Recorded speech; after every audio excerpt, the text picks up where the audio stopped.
بسم اللہ الرحمن الرحیم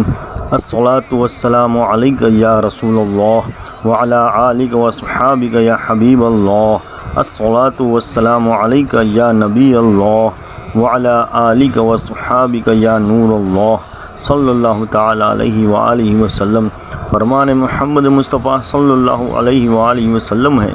کہ جس نے مجھ پر ایک بار درود شریف پڑھا، اللہ تعالیٰ اس کے 10 درجات کو بلند فرماتا ہے اور اس کے نامہ اعمال میں 10 نیکیاں لکھ دی جاتی ہے اور اس کے نامہ اعمال سے 10 گناہوں کو مٹا دیا جاتا ہے۔ سبحان اللہ۔ تو دیکھا ناظرین کس طرح اللہ تعالیٰ نے درود شریف کی فضیلتیں اور اس کے انعامات عطا فرمائے ہیں، اور کس طرح میرے آقا کریم پر ایک دفعہ درود شریف پڑھنے سے کس طرح نیکیاں اللہ تعالی ہمارے نامہ اعمال میں لکھ دیتا ہے اور ہمارے درجات کو بلند فرماتا ہے۔ تو جب بھی ہمارے آقا کا ذکر ہو، جو کوئی بھی محفل شروع ہو یا ختم ہو، تو ہمارے آقا پر درود شریف پڑھ لیا کرے۔ اور فرمایا میرے آقا محمد مصطفیٰ صلی اللہ تعالی علیہ وآلہ وسلم نے کہ اللہ تعالیٰ ارشاد فرماتا ہے،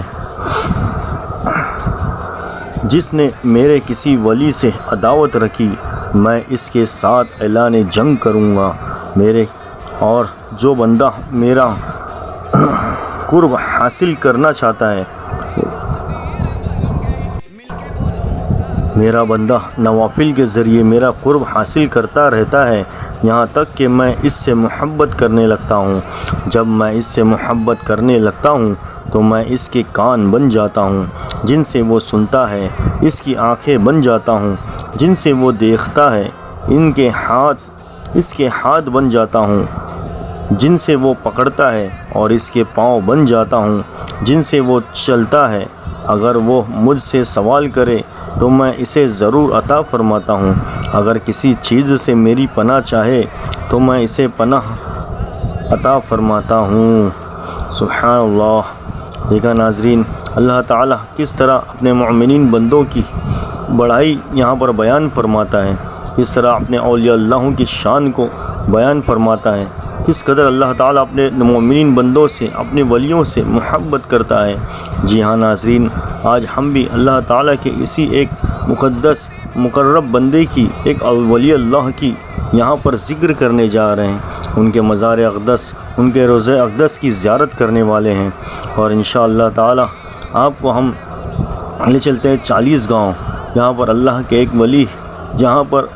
ایک ولی آرام فرما رہے ہیں، جن کی مزار پاک 40 گاؤں کے اندر موجود ہے۔ جی ہاں ناظرین، 40 گاؤں مہاراشٹر کا ایک شہر ہے جو ڈسٹرکٹ جلگاؤں میں آتا ہے، وہیں پر آپ کی مزار پاک ہے۔ سید موسیٰ، جن کا نام مبارک ہے سید پیر موسیٰ قادر رحمۃ اللہ تعالی علیہ، آپ ایک آل رسول ہیں، آپ ایک سید زادے ہیں، آپ قادری گھرانے سے ہیں۔ یا ناظرین آپ بغدادی ہیں، آپ بغداد سے تشریف لائے تھے۔ بغداد شریف سے جو 1400 پالکی چلی تھی، اس پالکی میں آپ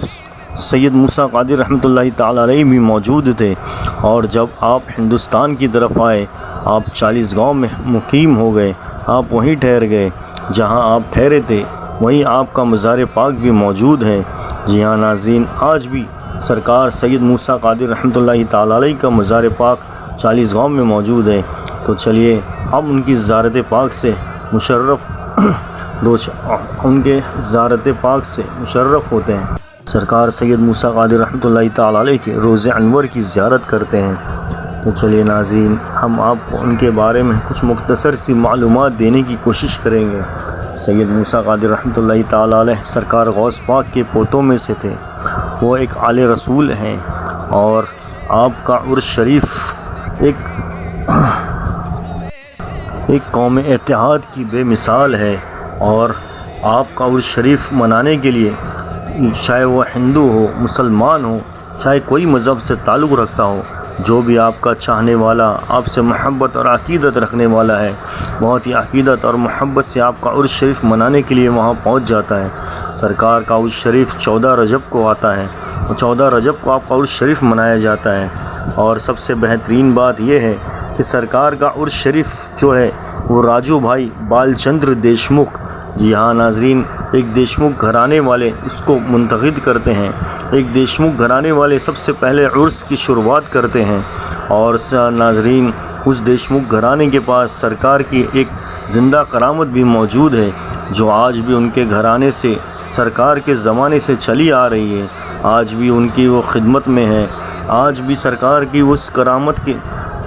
چرچے ان کے گھر میں ہوتے ہیں، ان کے خاندان، ان کی نسل بہ نسل وہ چیز، وہ تبرک سرکار کا آج بھی رکھا ہے، جن کو وہ بہت ہی محبت سے اور بہت ہی حفاظت سے اپنے پاس میں رکھتے ہیں۔ جب سرکار کا عرس شریف ہوتا ہے تب وہ اپنے ساتھ میں اسے درگاہ کی طرف سید موسیٰ قادری رحمۃ اللہ تعالیٰ علیہ کی روضے کی طرف ساتھ میں لے آتے ہیں، اور جی ہاں ناظرین، وہ زندہ کرامت سرکار کی تلوار مبارک ہے، وہ تلوار کہتے ہیں جس کے چھونے سے بھر سے ہی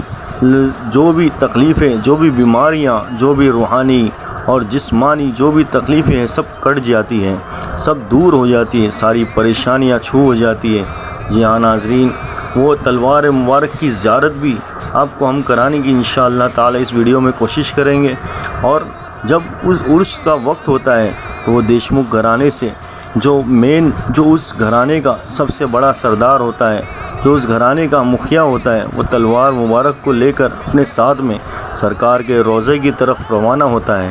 جب وہ روانہ ہوتا ہے، جب وہ گھر سے نکلتے ہیں تو ان کے گھر سے نکلتے وقت اس تلوار کی قد و قامت وہاں کے قول کے مطابق صرف 1.5 فٹ ہوتی ہے۔ جب درگاہ شریف تک پہنچتے ہیں، اس پہنچتے راستے میں اس تلوار کی قد و قامت بڑھ جاتی ہے اور بڑھ کر تقریباً 4 فٹ کے لگ بھگ ہو جاتی ہے، جو سید موسیٰ قادری رحمۃ اللہ تعالیٰ علیہ کے روضے انور پر آ کر وہاں کے خادموں کے تابع کی جاتی ہے، اور وہاں کے خادم بہت ہی عقیدت اور محبت سے اس تلوار کی حفاظت کرتے ہیں، اور لوگوں ناظرین جتنے بھی ظاہرین اور جتنے بھی آپ کے چاہنے والے عقیدت مند وہاں پر آتے ہیں ان سب کو اس تلوار کی زیارت کرائی جاتی ہے، اور سرکار کے روضے پر آ کر ساری مصیبتیں اور پریشانیاں دور ہوتی ہیں۔ ایسا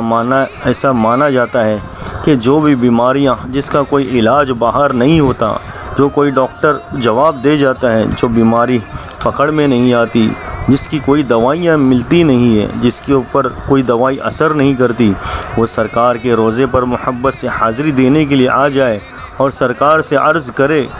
گزاری کرے، سرکار کی اگر نظر کرم ہو گئی تو وہاں سے وہ شفایاب ہو کر ہی جاتا ہے، چاہے جیسی ہی بیماری ہو، جیسا ہی اس کے اوپر عصیب ہو، جادو ہو، ٹونا ہو، ہر چیز وہاں کاٹ کی جاتی ہے۔ سرکار کی نظر کرم ہوتے ہی سارا جادو ٹونا، چاہے جیسا ہی خبیث ہو، چاہے جیسا ہی شیطان پلید ہو، سب فنا اور چھو ہو جاتے ہیں۔ سرکار سید موسیٰ قادری رحمۃ اللہ تعالیٰ علیہ کے روضے سے جو نور کی بارش ہوتی ہے اور جو آپ فیض وہاں سے جاری ہوتا ہے، جو پورے 40 گاؤں کو گھیرے ہوئے ہیں، ہر کوئی 40 گاؤں کا رہنے والا سرکار کے گن گاتا ہے، ہر کوئی آپ سے محبت رکھتا ہے، چاہے ہندو ہو چاہے مسلمان ہو، وہاں پر قومی ایکتا کی ایک آپ مثال ہے، اور جو کوئی بھی وہاں جاتا ہے بس سرکار کا ہی ہو جاتا ہے، سرکار کے روضے سے ایسی محبت رکھتا ہے کہ سرکار کا دیوانہ ہو جاتا ہے۔ جو ایک دفعہ وہاں جاتا ہے وہ ہمیشہ جانے کی وہاں پر ہمیشہ جانے کی خواہش کرتا ہے، اور ہر بار کتنی مصیبتیں اور تکلیفیں، چاہے جتنی مشقتیں اٹھانی پڑے، وہاں سرکار کے دیوانے عرس شریف میں ضرور آتے ہیں، اور ناظرین وہاں پر سرکار کے نام کے لنگر بھی لٹائے جاتے ہیں، چاہے ہندو ہو مسلمان ہو، ہر کوئی سرکار کے نام کے وہاں لنگر لٹاتا ہے، اور سرکار کے نام پر اپنے مال و دولت کو بس نچھاور کرتا ہے، بس کسی طرح سرکار کے فیض و کرم سے اب آپ کا فضل ہو جائے، آپ کا فیض و کرم جاری ہو جائے، بس یہی چاہت رکھتے ہیں، اور ہر کوئی چاہے مرد ہو، عورت ہو، بوڑھے ہو، بچے ہو، ہر کوئی اس لنگر کو لوٹنے میں لگ جاتا ہے، کیونکہ سرکار کے نام کے ساتھ اس کی نسبت ہوتی ہے، بس سرکار کے فضل حاصل کرنے کے لیے، ان کا فیض و کرم حاصل کرنے کے لیے لوگ اس لنگر کو لینے کے لیے دیوانے ہو جاتے ہیں، چاہے دھوپ ہو، گرمی ہو، بارش ہو، جب بھی لنگر بڑھتا ہے لوگ وہاں پر موجود ہوتے ہیں، اور ہندوستان کے ہر گوشے سے لوگ وہاں پر موجود ہوتے ہیں، ہندوستان کے ہر کونے سے لوگ وہاں پر پہنچتے ہیں، بس یہی امید لے کر کہ سرکار کی نظر کرم ہو جائے، بس جو بھی ان کی تکلیفیں پریشانی ہیں وہ کٹ جائے، ٹل جائے، اور کرنا ہی کیا ہے ناظرین، سرکار کسی کو خالی ہاتھ نہیں لوٹاتے۔ سید موسیٰ قادری رحمۃ اللہ تعالیٰ علیہ کے روضہ انور پر ایک دفعہ جو بھی مصیبت اور پریشانی اپنی بیان کرتا ہے، جو اپنی مصیبت اپنے غموں کو لے کر جاتا ہے، بس سرکار کی نظر کرم کے ساتھ وہ وہاں سے واپس آتا ہے۔ سرکار ایسا فضل فرماتے ہیں، اس کی مصیبت دور ہو جاتی ہے، اس کی جو تکلیفیں ساری دفع ہو جاتی ہیں۔ تو ماشاءاللہ ناظرین، کتنی ہی مبارک، کتنی ہی پیاری ہستی ہے، کیوں نہ ہو ایک آل رسول جو ہیں، ایک آل رسول ہے، رسول اللہ کے گھرانے سے ہیں، سرکار غوث پاک کی آل سے ہیں۔ یہ گھرانہ ہی وہ ہے ناظرین جو کبھی کسی سوالی کو خالی ہاتھ نہیں لوٹاتا۔ وہ گھرانہ ہی وہ ہے ناظرین جہاں سے کوئی خالی ہاتھ نہیں جاتا ہے، خود بھوکے رہ کر، خود فاقوں میں رہ کر غریبوں کو کھلانے والے ایسے ہوتے ہیں سرکار کے گھرانے والے۔ جی ہاں ناظرین، اگر آپ کو یہ ویڈیو اچھا لگے تو لائک کریں، شیئر کریں اور سبسکرائب کریں، اور اپنی رائے، اپنے کمنٹ کرنا نہ بھولیں، اور مجھ فقیر کو، مجھ غلام خاکسار کو بھی اپنی دعاؤں میں یاد رکھیں۔ السلام علیکم ورحمۃ اللہ وبرکاتہ۔